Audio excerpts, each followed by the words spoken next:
Je m'appelle David Geneletti, je travaille chez Sigma depuis 4 ans et on est ici de façon très motivée collectivement parce qu'on mène nous-mêmes une expérience de transformation d'entreprise via un groupe qui s'appelle Ecolibri. Donc l'idée c'est que le changement émane effectivement des membres de la structure de la société et pas nécessairement de la direction, même si on a un grand sponsor, voire plusieurs à la direction bien entendu.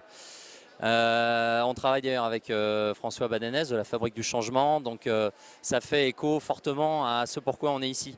J'ai beaucoup aimé en fait la réunion initiale, notamment la présence de Patrick Vivray, dont j'avais déjà lu au moins un livre, et c'est vrai que c'est quelqu'un qui a une pensée extrêmement stimulante.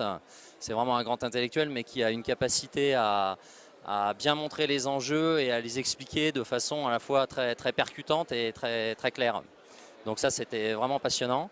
Au niveau des ateliers, en fait, pour tout dire, moi j'avais prévu d'assister au retour d'expérience. Je suis arrivé, toutes les places étaient prises, mais j'ai pu faire l'atelier tango dehors. Donc on s'est mis effectivement d'abord à bouger individuellement, puis à bouger les yeux fermés en se tenant l'épaule, et puis vraiment à faire une sorte de danse collective, coordonnée. Et c'était vraiment intéressant. Je pense que c'est une expérience qui aurait mérité, enfin qui mérite sans doute d'être creusée, d'être enrichie.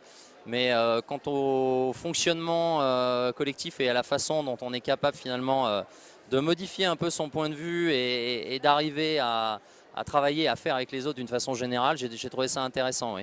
Et puis j'ai assisté à la fin de l'atelier sur le développement durable et le RSE qui était aussi intéressant en termes de problématiques de changement et comment y arriver.